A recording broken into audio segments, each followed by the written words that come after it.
नमस्कार, मैं रितेश कुमार। आप देख रहे हैं जहानाबाद का स्टार। हम आज बात करने वाले हैं जहानाबाद लोकसभा पर। पूरे देश में चुनाव है और जहानाबाद में 1 जून को चुनाव है। जदयू ने अपना कैंडिडेट घोषित कर दिया। सांसद चंदेश्वर प्रसाद चंद्रवंशी को इनका विरोध काफी जगह देखा जा रहा है और अभी तक आरजेडी ने किसी का भी नाम का जिक्र नहीं लाया है। चर्चाओं में कई नाम हैं, लेकिन विरोध जैसे ही किसी एक नाम पे आता है तो पटना तक जाकर विरोध होता है।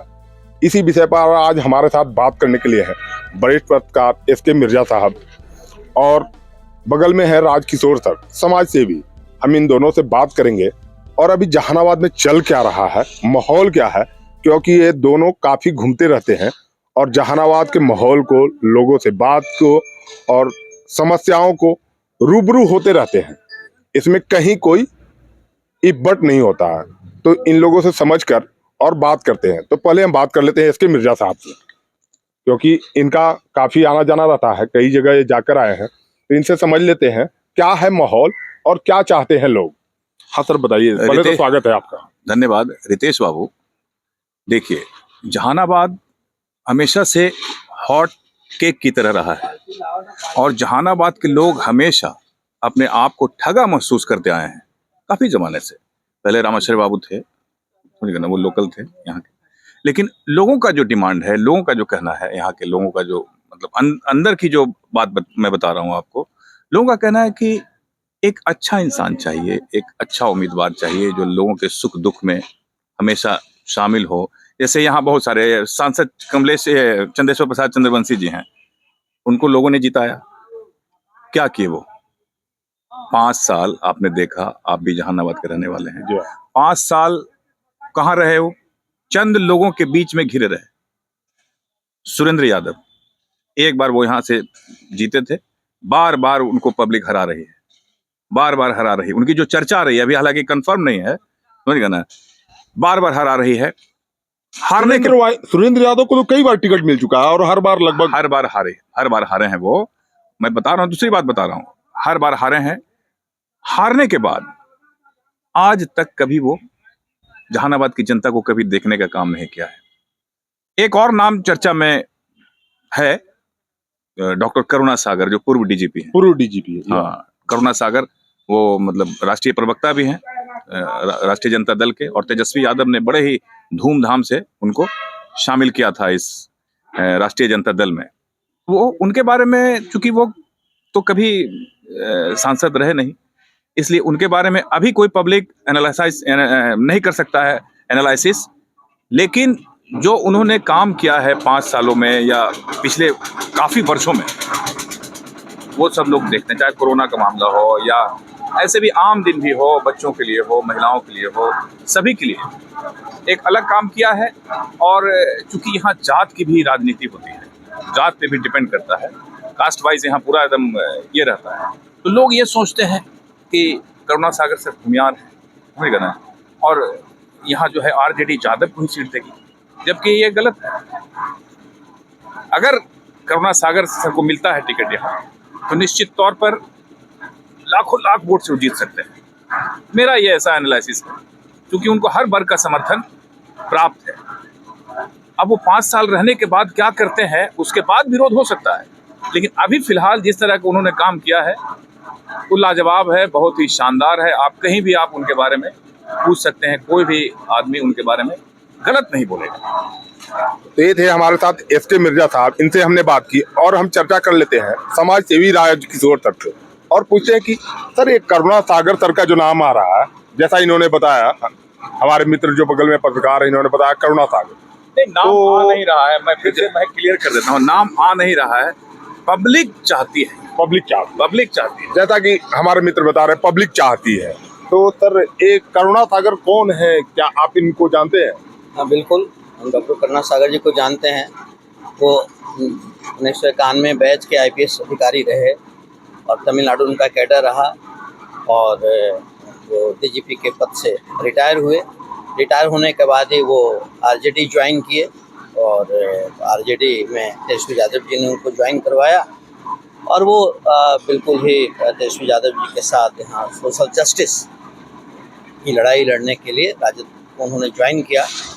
और खासकर जहानाबाद में उनके नाम की जो चर्चा हो रही है, ये केवल इस चुनावी मौसम में नहीं हो रही है। जब से वो जहानाबाद के लिए काम कर रहे हैं, सर्विस में रहते हुए उन्होंने जो समाज सेवा के क्षेत्र में अनुकरणीय कार्य किया है, तभी से सभी जाति धर्म संप्रदाय के लोग अपने मन में ये भावना रखते आ रहे हैं कि अगर करुणासागर जी जैसे व्यक्ति को जहानाबाद को उम्मीदवार बनाया जाए तो शायद ये जहानाबाद के राजनीतिक जीवन के लिए बहुत ही बेहतर काम होगा।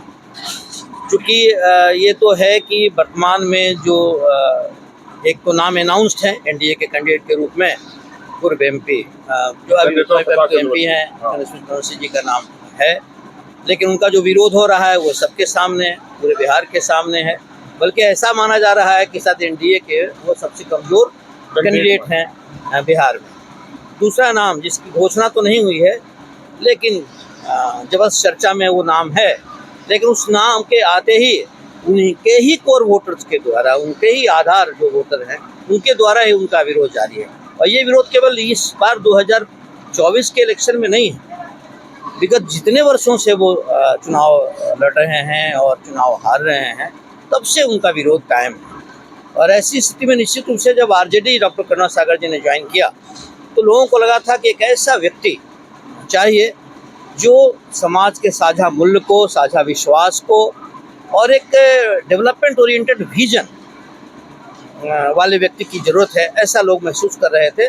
और लोगों को बड़ी उम्मीद है कि अगर आरजेडी डॉक्टर करुणासागर जी को जहानाबाद से उम्मीदवार बनाती है तो सभी जाति धर्म संप्रदाय के लोग तमाम तरह की वर्जनाओं से ऊपर उठकर विकास के लिए एक बहुत ही हेल्दी पॉलिटिकल कल्चर के लिए करुणासागर जी का चयन करेंगे। सर, काफी नामों का चर्चा है और सुरेंद्र यादव से लोगों को भय भी है जहानाबाद। ऐसा देखा जाता है कि कई बार ये चुनाव लड़े हैं तो यहाँ के लोगों में, और खास करके यहाँ दो जातियों की ज्यादा वोट है अगर माने तो, एक अगेंस्ट और एक, तो अगर इस नाम में करुणासागर का नाम आता है तो पहली तो जातिगत उनका, दूसरी पार्टीगत, तो दोनों श्रेणी में ये उत्तम साबित होंगे। तो अब तो ये आरजेडी को सोचना है कि करना क्या है, क्या बोले। देखिए, सबसे बड़ी बात है कि अभी के जो समय में है, दोनों तरफ विरोध जोरदार हो रहा है। आप देखिए कि क्षेत्र में जो वर्तमान सांसद जो घूम रहे हैं, किस तरह का विरोध हो रहा है आप देख रहे होंगे। चूंकि आप जहानाबाद के चप्पे चप्पे से वाकिफ हैं, एक पत्रकार के रूप में आप काम कर रहे हैं, गली गली में घूम रहे हैं, किस तरह का विरोध है वो आपसे छुपा हुआ नहीं है। इसको पाटने में उनको भी चुनाव निकल जाएगा, समझेगा ना। हमको लगता है ये पाटना बहुत मुश्किल होगा, समझेगा ना। और सुरेंद्र यादव के लिए आप देख रहे होंगे कि पटना में अभी टिकट मिला नहीं है, कंफर्म नहीं हुआ है, लेकिन पटना में किस तरह का विरोध हो रहा है ये देखने को मिला मीडिया के माध्यम से, आपने देखा। तो ऐसे में जहानाबाद की जनता ये चाहती है कि एक बेहतर इंसान हो, जो चुनाव से मतलब ये नहीं कि चुनाव में हम खड़े हुए तभी आपको लाभ पहुंचाएंगे, चुनाव में खड़े हुए तभी हम वादे करेंगे, चुनाव में खड़े हुए तभी आपका कल्याण हम करेंगे। बिना चुनाव में खड़े हुए, बिना चुनाव लड़े हुए लोगों की सेवा करना, ये सबसे बड़ा इंसानियत है इस दुनिया में। और इस चीज़ को जहाँ तक मैं समझता हूँ कि डॉक्टर करुणासागर जी इसमें पूरी तरह से फुलफिल हैं। और ये तो उस समय चुनाव नहीं लड़ रहे थे, न इनकी कोई चर्चा थी, हमेशा लोगों की भलाई के लिए, लोगों की सेवा के लिए हमेशा तत्पर रहे हैं। खासकर कोरोना से लेकर उससे पहले काफ़ी वर्षों से जहानाबाद की सेवा करते आ रहे हैं। चाहे विद्यालय में बच्चों को जो है पुरस्कृत करना हो, बच्चों को प्रोत्साहित करना हो, या महिलाओं के लिए या आंगनबाड़ी सेविकाओं के लिए, बहुत सारे लोग उस समय तो चुनाव नहीं लड़ रहे थे। तो इनके मन में सिर्फ एक सेवा भावना है। ये सेवा भावना के तहत ही इन्होंने राजनीति ज्वाइन किया है।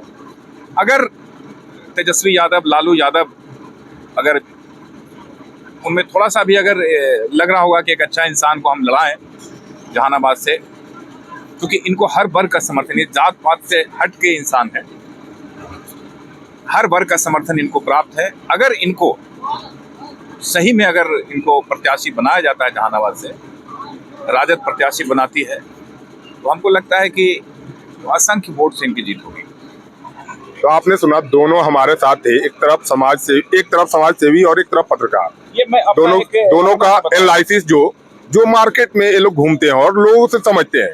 ये अपनी एक बात होती है जो रखते हैं। तो दोनों कैंडिडेट सही नहीं है। जदयू के कैंडिडेट का विरोध है, आरजेडी के कैंडिडेट का विरोध है। तो जनता की सिर्फ एक मांग, बेहतर कैंडिडेट दो। जहानाबाद में चुनाव लड़ा, जहानाबाद के लिए बेहतर कैंडिडेट हर पार्टी और हर लोग मांग रहा। आखिर जहानाबाद का विकास कैसे होगा? बेहतर कैंडिडेट, पढ़ा लिखा कैंडिडेट अगर मिलता है जहानाबाद को, तो जहानाबाद का विकास होगा। सेवा करने वाला उम्मीदवार चाहिए। आपका सेवक यहाँ अगर यहाँ का होता है, जो आपके लिए जी जान लगाए हुए हमेशा है, तो आपके लिए बेहतर है। जो पढ़ा लिखा भी हो और शिक्षित हो। देख रहे थे आप जहानाबाद का स्टार। धन्यवाद।